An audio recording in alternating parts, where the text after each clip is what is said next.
থেলাপতি বিজয় কি পারবে ভারতের প্রধানমন্ত্রী নরেন্দ্র মোদীকে ক্ষমতা থেকে নামাতে?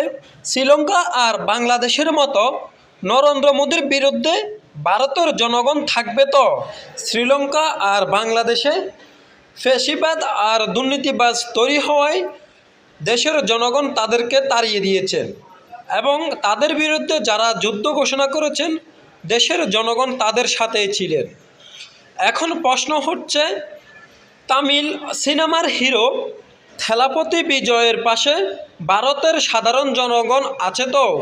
তামিল হিরো থেলাপতি বিজয় আর নরেন্দ্র মোদীর সাথে যুদ্ধ লাগলে তামিল হিরো থেলাপতি বিজয় যে জিততে বাকি থাকবে না তা আপনারা অবশ্যই দেখেই বুঝতে পেরেছেন।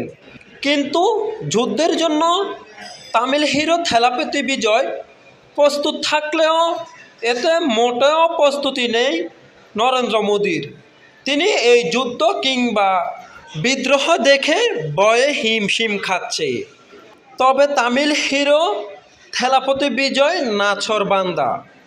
দেশের জনগণকে নিয়ে ভারতের প্রধানমন্ত্রী নরেন্দ্র মোদীর বিপক্ষে দাঁড়িয়েছেন এবং রুখে দাঁড়াবেন বলেও হুঁশিয়ারি দিয়েছেন থেলাপতি বিজয়। প্রিয় দর্শক, এই যুদ্ধে কে জিতবে, থেলাপতি বিজয় নাকি নরেন্দ্র মোদী? কমেন্ট করে জানিয়ে দিন আপনার মহামূল্যবান মন্তব্যটি। আর আপনি যদি আমাদের চ্যানেলে নতুন হয়ে থাকেন তাহলে চ্যানেলটি সাবস্ক্রাইব করে পাশে থাকুন। ধন্যবাদ।